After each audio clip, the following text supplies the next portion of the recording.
आगे बढ़ते हैं हरि नाम के योगेश्वर की लीला पर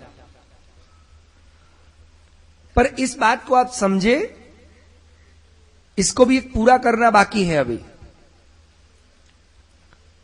वो कह रहे हैं गायन विलज्जो विचरेद असंग, गान करें, विलज्जा रखें, विलज्जा रखते हुए गायन करें, विचरण करें और असंग हो।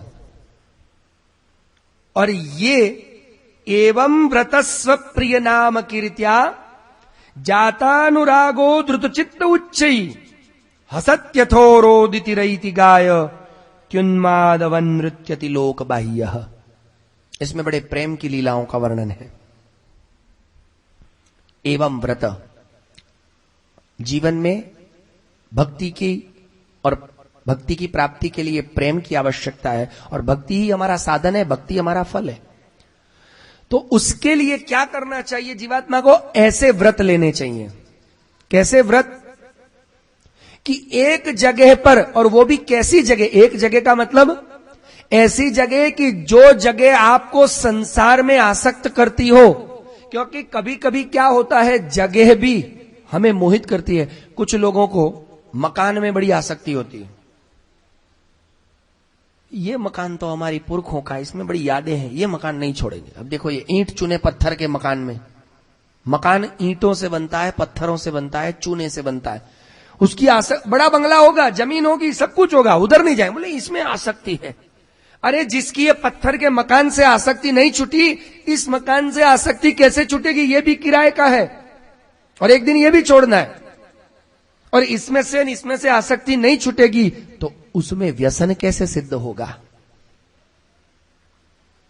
क्योंकि श्री भागवत भगवान महाप्रभु वल्लभ भक्तिवर्धिनी में आज्ञा करते हैं, तत प्रेम तथासक्तिर व्यसनम च यदा भवेत् बीजम तदुच्यते शास्त्रे दृढ़म यन्नापि नश्यति। भक्तिवर्धिनी ग्रंथ। तत प्रेम, सबसे पहले प्रेम, और प्रेम के उपाय तो हमने देख लिए। तथा शक्ति, फिर आसक्ति। आसक्ति छोड़ने के लिए दूसरों के दोष गुणों का चिंतन त्याग कर ऐसा व्रत लें। कैसा व्रत? स्वप्रिय नाम कीर्त्या जातानुरागो द्रुतचित्त उच्चैहि।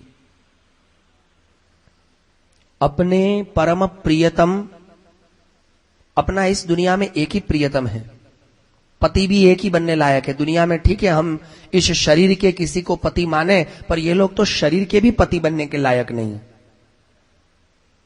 शरीर का स्वामी भी परमात्मा है और आत्मा का पति भी परमात्मा ही है। तो यहां कहा स्वप्रिय नाम कीर्त्या, उसे ही अपना सच्चा प्रेमी मानकर उसके नामों का कीर्तन जातानुरागो धृतचित्त, हृदय की आर्द्रता के साथ। कुछ लोग आके हमको कहते हैं कि जब भी हम पाठ करने बैठते हैं, माला फिराने बैठते हैं, हमारी आंखों में आंसू आ जाते हैं। कुछ लोग कहते हैं पता नहीं, हम जब भी कथा सुनने बैठते हैं हमारा हृदय द्रवीभूत हो उठता है। तो ये बुरी बात नहीं है, अच्छी बात है। और कुछ लोगों का प्रॉब्लम क्या होता है, हम कहते हैं अच्छी बात है, तो बोले नहीं फिर भी आंसू क्यों आते हैं, चल कल से बंद हो जाएंगे।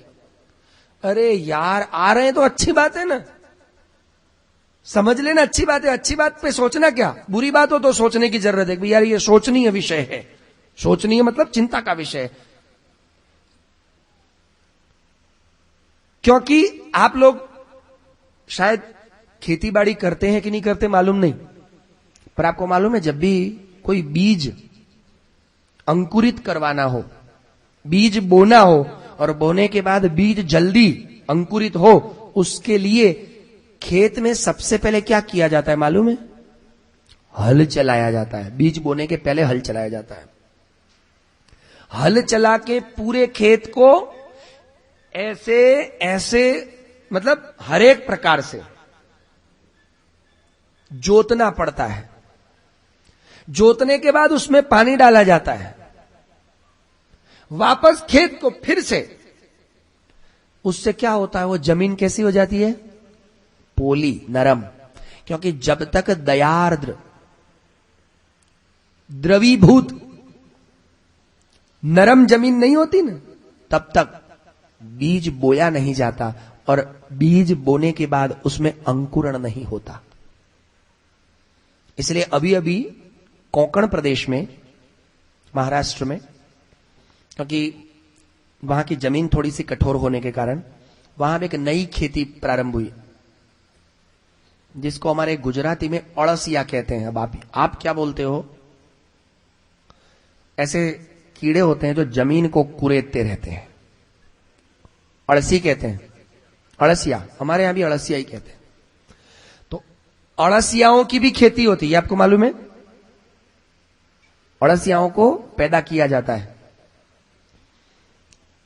और वो खेती मैं देख के भी आया हूं। उसमें क्या होता है? गोबर, मिट्टी, फिर ये जो हम तरकारी भाजी सब जो खाते हैं ना, उन सबको इकट्ठा किया जाता है और वो एक जगह इकट्ठा करके रखा जाता है और उसमें अड़सिया पैदा होते हैं।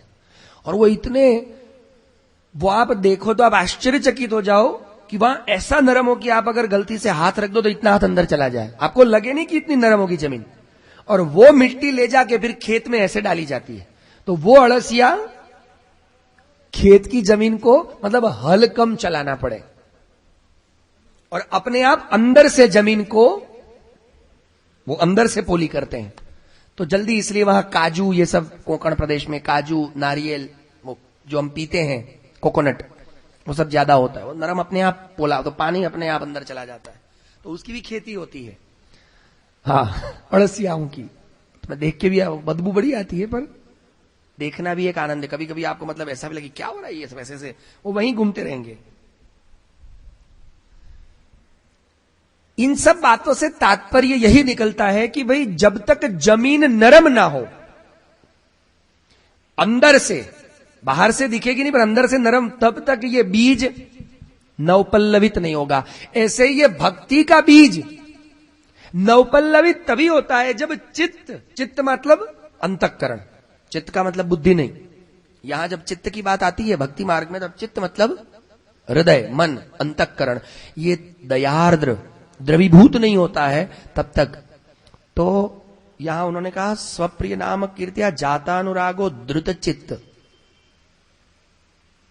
और जब धृत चित्त होता है तो दशा व्यक्ति की कैसी होती है? हसत्यथो रोदिति रौति गायन। आपको इसको अगर शायरी में समझाऊं तो कभी रोना, कभी हंसना, कभी हैरान हो रहना। हसती, रोदिति, रौति, गायती। कभी हंसना, कभी रोना, कभी हैरान हो रहना। मोहब्बत क्या भले चंगे को दीवाना बनाती है। वो व्यक्ति फिर कभी कभी आप उसको, दुनिया वाले उसको क्या कहेंगे? पागल। पर जिन लोगों को अर्थात दुनिया की परवाह ना रहना, भगवान की भक्ति में प्रभु का स्मरण करते, स्वामी की याद करते, गुरु का ध्यान करते, अगर आपकी आंखों में अश्रुधार बहती है, जप करते हुए गदगद कंठ हो जाता है स्तुति करते, समझिए निश्चित आपकी हृदय की भूमि अब भगवान की भक्ति का बीज नवपल्लवित होने में तैयार हो गई। अब प्रभु जल्दी ही इस पर नृत्य करने पधारेंगे। पर यह कब होगा? तो वो कहते हैं भक्ति परेशानुभवो विरक्ति अन्यत्र तैषत्रिक एक काल प्रपद्यमानस्य यथाश्नतस्यु स्तुष्टि पुष्टि क्षुद पायोनुगासम। वहां उन्होंने एक बड़ी अद्भुत बात बताई। सरित समुद्रांश्च हरे शरीरम यत्किंच भूतम प्रणमेत। हर जगह उस जगदीश्वर का ही ध्यान धरना, आपके जीवन की किसी भी घटना को उनकी कृपा का प्रसाद मानना, अच्छी बुरी किसी भी घटना को, और हर जगह उसे देखने की कोशिश करना, समझने की। एक बात समझो, आपको अपने प्रभु की, गुरु की, शास्त्र की कोई बात समझ में नहीं आती है तो ये मत कहोगे नहीं ये तो गलत होगा। नहीं, आप ये सोचिए कि उसको समझने में हमारी बुद्धि छोटी पड़ रही है, जब समझ में आएगी तब वाली बात है। पर भगवान की ये बात गलत है या गुरु की ये बात गलत है, नहीं, हम नहीं समझ पा रहे हैं सोचने का तरीका। और वो तभी बदला जाएगा जब सर्वत्र आप उसे देखेंगे। तो वो कहते हैं प्रणमेद अनन्य, सब जगह दीनता का, जहां भी तीर्थ यात्रा करे, ब्रज परिक्रमा अर्थात जहां जहां प्रभु ने लीलाएं की हैं, गुरु स्थान है, जहां जहां सदगुरु विराजते हों, जहां जहां कोई भगवदीय मिल जाए, जहां जहां कोई संत मिल जाए, और इतना ही नहीं, जहां जहां कथाएं होती हो भगवान की, प्रभु का नाम स्मरण लिया जाता हो, वहां दौड़ दौड़ के आप पहुंच जाए उतने भाव से, और वहां जाकर के उन स्थानों पर प्रभु को ढूंढने की, खोजने की, देखने की आप चेष्टा करें। और सर्वत्र प्रणमेद अनन्य, दीनता का भाव रखते हुए, छोटा बड़ा अहंकार न करते हुए, जब इस प्रकार आप तप करते हैं, ये भी एक प्रकार का तप है। भगवान की कथा श्रवण करना और यात्रा करना ये तप है। ये करने से क्या होता है? तो कहते हैं नराणाम क्षीण पापानाम कृष्णे भक्ति प्रजायते, तब मनुष्यों का पाप नष्ट होता है। दान देना, आपको मालूम है दान देने से भगवान नहीं मिलेगा। दान देने से भगवान मिलेगा? नहीं मिलेगा। तप करने से भगवान मिलेगा? नहीं मिलेगा। जप करने से भगवान मिलेगा? नहीं मिलेगा। यज्ञ करने से भगवान मिलेगा? नहीं मिलेगा। तो क्या ये सब नहीं करना? तो फिर क्यों करना? ये सब करने की जरूरत क्या है फिर, जब इससे भगवान मिलने ही वाला नहीं है? तो बेकार का टाइम पास और पैसे की बर्बादी क्यों करना? तो 10वां स्कंद 4th अध्याय जन्म प्रकरण, उसमें यह बात आती है कि जब भगवान का प्रागट्य हुआ तब नंद बाबा ने क्या किया? 1.25 लाख गायों का दान दिया। इतना ही नहीं, तीलाद्रिन सप्तरत्नौग वासकौशांबरावृतान, 7 पहाड़ बनाए अन्न के, हीरा पन्ना माणिक सोने जवाहरात सब लूट लो, ले जाओ। सबको कंबल वस्त्र ढक ढक दिए, जिनको जितना ले लाए ले जाए। तो क्यों ऐसा करा? तो वहां सुखदेव जी कहते हैं दानेन दानेन शुद्ध्यंती, दान के द्वारा जीवात्मा के पाप धुलते हैं और वो शुद्ध होता है, और शुद्ध होने से ही उसमें प्रेम जगता है। नराणाम क्षीण पापानाम कृष्णे प्रेम प्रजायते। प्रेम कब प्रकट होगा? जब तक पाप है तब तक प्रेम प्रकट नहीं हो सकता। पाप जाएगा तभी तो प्रेम। और ये पापों को धोने का काम कौन सा पानी करता है? दान, जप, व्रत, तप, स्वाध्याय। ये आप परिक्रमा करते हैं, आप नित्य रोज पाठ करते हैं, आप अष्टाक्षर मंत्र की माला फिराते हैं, ये सब आपके पापों को धोएगा, और तब जाकर के आपको कृष्ण में प्रेम, प्रभु में प्रेम, अपने स्वामी में प्रेम जगेगा। और वो प्रेम ही आपको फिर पेट्रोल की तरह आपकी गति को तेज करते हुए कहां ले जाएगा? भगवान के चरणों तक। ये बात बताई, और फिर हरि नाम के योगेश्वर प्रारंभ करते हैं अपना, कि भगवद भक्त ऐसा क्या करते हैं, ऐसे कैसे दिखते हैं, ऐसा क्या आचरण करते हैं, और ऐसी कौन सी बातें करते हैं जिससे भगवान अपने आप को सौंप देते हैं उनके हाथों में। तो उसमें पहले 3 प्रकार के भक्त बताए, और उन्हीं का ही वर्णन करके आज हम यहां विराम लेंगे, क्योंकि आज विवक्षा मेरी इतनी ही है। उत्तम, मध्यम, प्राकृत। प्राकृत मतलब कनिष्ठ। 3 प्रकार के भक्त बताए। उसमें सबसे पहले उत्तम की चर्चा करते हैं। सर्वभूतेषु यः पश्येत् भगवद्भावमात्मनि भूतानि भगवत्यात्मन् येष भागवतोत्तम। ये उत्तम भागवत है। उत्तम भागवत कौन है? सर्वभूतेषु यः पश्येत्,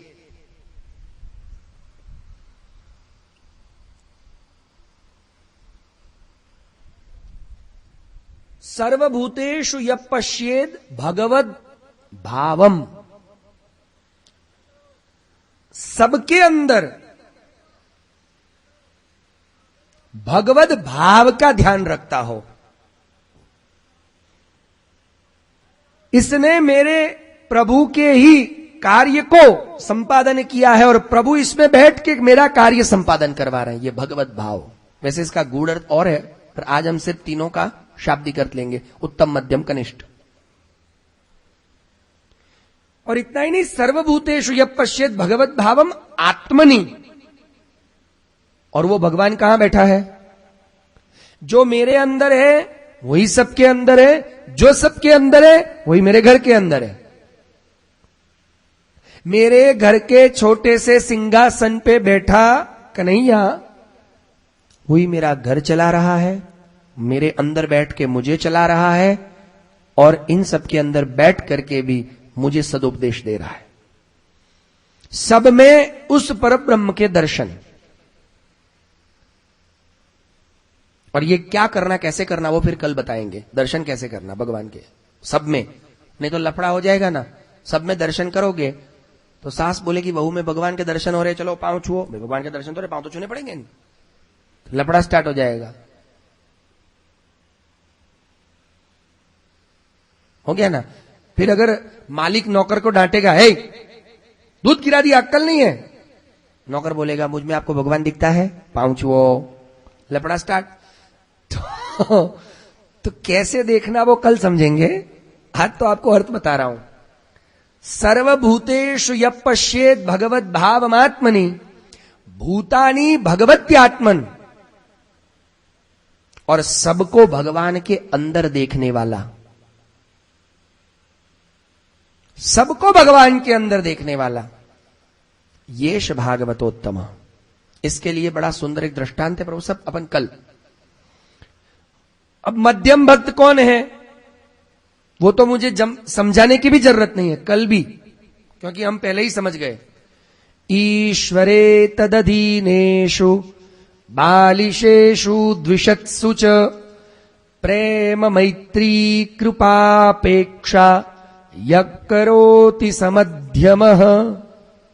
ईश्वर में प्रेम, उनके अधीन लोगों के साथ मैत्री, बालिशों के ऊपर कृपा, और द्वेष करने वालों की उपेक्षा, ये चार जो करता है यह करोति समध्यम, जो करता है वो मध्यम है।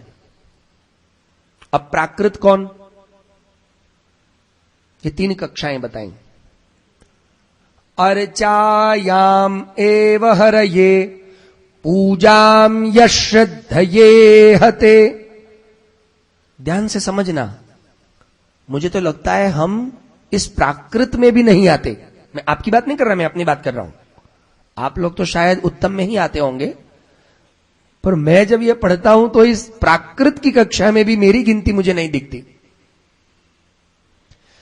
अर्चायाम एव हरये पूजाम यश्रद्धये हते न तद्भक्तेषु चान्येषु सभक्त प्राकृत स्मृत।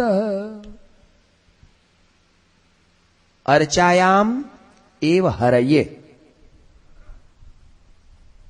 क्या कहा? हरि की लौकिक भाषा का प्रयोग कर रहा हूं समझाने के लिए। मूर्ति में ही हरि का भाव रखते हुए मात्र कि भाई यही भगवान है, बस इतना, मूर्ति में भगवान, समझने की कोशिश करना। इसमें ही भगवान है एक जगह पर, ऐसा मान करके अर्चायाम एव हरये, उस हरि की ही अनन्य आसक्ति पूर्वक सारे परिचर्या, अर्चन, वंदन, सख्य, आत्मनिवेदन, दास्य, सारी नवदा भक्तियों के प्रकार को करते हुए अनन्यता वाला प्रेम एक ही जगह पे करने वाला। पूजाम यश श्रद्धा, और पूर्ण श्रद्धा, उसको श्रद्धा ये मेरे भगवान है, इसको मैं सीधा कर सकता हूं, वो डोकरी जैसे। बाल कृष्ण है, इसको मदन मोहन बना ही दूंगी। अद्भुत श्रद्धा है उसकी, और श्रद्धा से बन भी गए।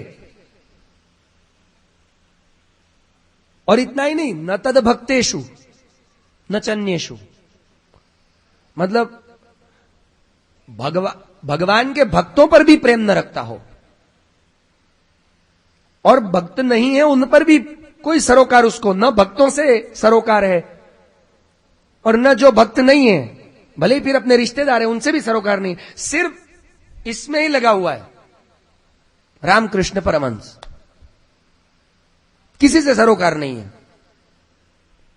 सभक्त प्राकृत स्मृतः, ये प्राकृत भक्तों की कक्षा में आते हैं। अब आप आज रात भर सोचिएगा हम किस कक्षा में आते हैं। अभी तो मैंने शाब्दिक अर्थ बताया है, गहराई वाला अर्थ नहीं बताया है। और आना है अगर, ऐसा क्या करें कि हम इन कक्षाओं से भी बाहर, पर उस कक्षा में आ जाए। इन 3 कक्षाओं के अलावा भी एक कक्षा है, इन 3 कक्षाओं के अलावा भी एक कक्षा है, जो कक्षा निर्गुणा कक्षा है। तो उत्तम भक्त का स्वरूप बताया। सर्वभूतेषु यः पश्येत् भगवद् भावमात्मनि भूतानि भगवत्यात्मन् येष भागवतोत्तम।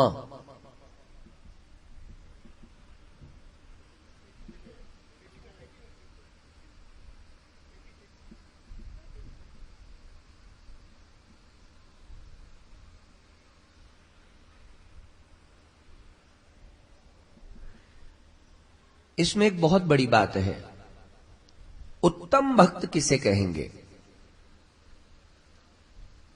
सिर्फ इतना ही नहीं है, सब में भगवत भाव देखे, इतनी छोटी बात नहीं है, गहरी बात बहुत है। और वही तो हमने देखा था ना कि कल देखेंगे उसको, हम आज देखनी है।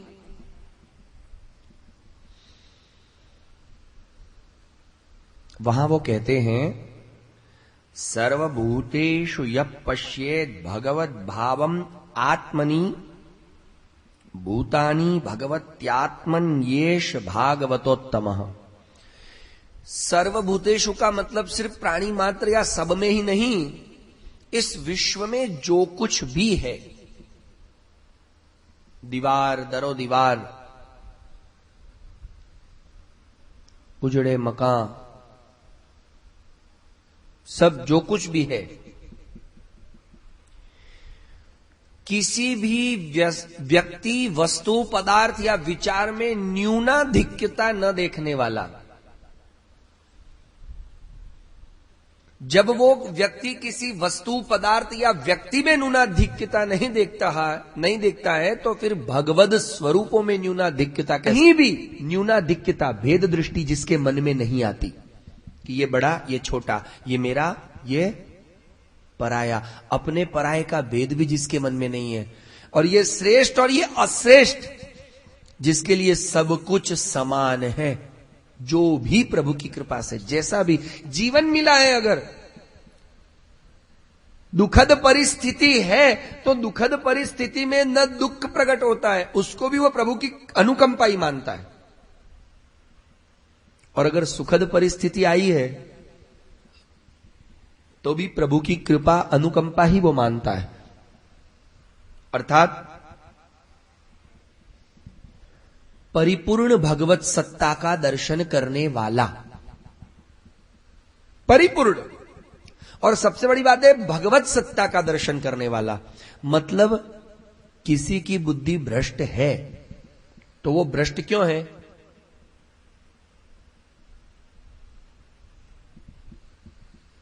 भगवद इच्छा के कारण। और किसी की सही है तो उसके सद्गुणों के कारण नहीं, भगवद इच्छा के कारण। इसके लिए उपनिषद का मंत्र, ऐतरेयोपनिषद, यम हौ एष उन्निषति तम हौवेश साधु कर्म कारयति, यम हौवेश अधो निनिशति तम हौवेश असाधु कर्म कारयति। भगवान जिसको ऊपर उठाना चाहते हैं, यम ह उएश उन्निनिशति, ऊपर उठाने का मतलब ये जो कीचड़ में पड़ा है उस कीचड़ से उठाना चाहते हैं। ऊपर का मतलब आसमान में बैठाने की बात नहीं चल रही। जिन अनर्थ अन्यथा मिथ्या अहंकार और ममकार से भरे हुए स्वरूपों में जो धसा हुआ है और उन्हीं के कारण दुख प्राप्त, हम दुख क्यों प्राप्त करते हैं? सच बताओ। उसी के कारण न आपने माना कि ये मेरा बेटा और मेरा बेटा मुझे बड़ा होके श्रवण की तरह घुमाएगा, और बेटे ने बोल दिया जाओ अनाथ आश्रम में लो। मेरा बेटा होके ऐसा करा, अटैक आ गया। दूसरे का बेटा ऐसा करे तो अटैक नहीं आता। उसकी तो हम बैठ के चर्चाएं करेंगे, वो फलाने फलाने बहन का बेटा बड़ा गंदा निकला, हमने तो अच्छे संस्कार दिए, और वही तुम्हारे जो तुम बात कर रहे तुम्हारा बेटा ही तुम्हारे माथे पे डंडा मार के जब पहुंचा दे तो बोले अरे अटैक आ गया, मेरे बेटे ने ऐसा किया। कितना अहंकार भरा पड़ा। ये अहंकारी तो है। हार्ट अटैक बीमारी से आना एक अलग बात है, पर ये जो मुझे दिल में दर्द हो गया, जैसे वो अमेरिका में एक कॉमन वाक्य है, मूंगफली की तरह। हम जैसे मूंगफली सड़क पे चल चलते खाते हैं, जैसे नॉर्मल लोग बोलते रहते यू ब्रोकन माई हार्ट। ये जो दिल में दर्द होता है ना आपको, जो ये आपने कहा कि मेरा दिल टूट गया, ये दिल क्यों टूटा? जब आप बोलते हो ना कि मेरा दिल टूटा, किसी डॉक्टर को जाके दिखाओ कि कहीं दरार वरार आई है, कुछ नहीं हुआ है, एकदम एज इट इज, पक्का है, मजबूत है। दिल सही में टूट गया होता तुम जिंदा ही नहीं रहते, मरी गए, उसी टाइम मर गए होते। दिल टूट गया फिर भी मस्ती से लड्डू खा रहे हो, कचौरी खाते खाते मेरा तो दिल तोड़ दिया, अब तो उसके घर जाना नहीं, मैं तो खड़े खड़े पानी पूरी खाऊं। अरे दिल टूट गया, पानी पूरी खा रहा है। समझिए, ये अहंकार के कारण, हमारा अहंकार हमने इतना बड़ा कर दिया है। अर्जुन को दुख क्यों हुआ? अब सीधी सीधी, अब चलिए ये सब सारी बकवास बातें छोड़िए, सीधा गीता जी में जाइए। अर्जुन कह रहे हैं कि भाई अतीव मेरे शरीर में रोमहर्षश्च जायते गांडीवम संसृते हस्ताक्त्यच्चैव परिदय्यते वे पतुश्च शरीरे में रोमहर्षश्च जायते। भगवान मुझे बड़ा दुख हो रहा है, मैं नहीं लड़ूंगा, मेरे हाथ में गांडीव नहीं उठाया जा रहा। क्यों नहीं उठाया जा रहा? ये दुख क्यों हुआ? क्योंकि दुख होने का कारण उसने ही पैदा किया। थोड़ी देर पहले उसने क्या कहा था? यावदेतान निरीक्षे हम योद्धुकामान अवस्थितान कैर्मया सह योद्धव्यम अस्मिन् रण समुद्र में। कौन मेरे साथ लड़ेगा, मैं देखूं तो सही। भगवान बोले हो इतना ताकत वाला तू है, कौन लड़ेगा मेरे साथ? ले चल दिखाता हूं कौन लड़ेगा। तो ये जो अहंकार, और उस अहंकार में आकर के उसने भगवान ने भी किन किन को दिखाया? भगवान ने यह नहीं कहा कि कौरव सेना का सेनापति भीष्म। भगवान कहते तेरे दादा, मतलब वो मेरे, पहले मैं और फिर मेरे, इन्हीं के कारण विषाद होता है। अर्जुन विषाद योग पहला अध्याय, इसलिए विषाद होता है। जो भी दुनिया में जितने भी विषाद के कारण है वो मैं और मेरे के कारण है। और ये मैं और मेरापन जिस दिन आपने छोड़ दिया, और ये मैं और मेरा अन्यथा रूपों में से हटा के मात्र मूल रूप में करना, यही मुक्ति है। और मुझे विश्वास है कि आप इतने दिनों में इतना तो अब समझ गए होंगे। इन शॉर्ट, अब अपन इस बात पर आ जाएं कि उत्तम भक्त किसे कहेंगे? उसे कहेंगे जो अपना मूल रूप नहीं भूल, अपना मूल रूप नहीं भूलता, इसी संसार में जीता है, शादी भी कर, पढ़ता भी है, धन भी कमाता है, सारे वो कर्म करता है जो शायद एक आम इंसान करता होगा, और करे ही है। देखो पद्मनाभ दास जी की बेटी नहीं थी, थी कि नहीं बेटी? तो बेटी क्या पेड़ से तोड़ी थी? पद्मनाभ दास जी ने बेटी पेड़ से तोड़ी थी? बेटी हुई उसका मतलब उन्होंने ब्याह किया होगा कि नहीं? और ब्याह किया और बेटी पैदा की और जिस घर में रहते थे तो घर बनाने के लिए पैसा भी कमाया होगा। सब करते थे, क्या नहीं करते थे? नरसिंह मेहता देख लो, नानी बाई को मायरो भर्यो कि नहीं भर्यो? भाई उसकी जितनी हैसियत थी ऐसा भरा, पर भरने की उसने चेष्टा तो करी ना। नानी बाई को तो पैदा किया नहीं। हम लोग ये समझते मतलब भक्त जैसे कोई अलग आसमान में कोई पैदा होते, हमारे अंदर ही हम पहचान नहीं पाते सच्चे भक्तों को, संतों को, क्योंकि वो दिखते हमारे जैसे ही हैं। पर पहचाना कैसे जाए? तो जो आप ही के साथ रहता हो, आप जैसे रहते हैं वैसे रहता हो, आप जैसी शायद बातें करता हो, पर फिर भी आप भी रोटी खाते हो, वो भी रोटी खाता हो, ऐसा नहीं कि वो रोज बादाम पिस्ता खाता हो, पर फिर भी जो अपना मूल रूप नहीं भूला और उस मूल रूप को ही सर्वत्र जो देखता है, देखने की चेष्टा करता है, वही मेरा कन्हैया नाच रहा है, उसको सब जगह अपना कन्हैया दिखाई देता है, वो भगवत भक्त है।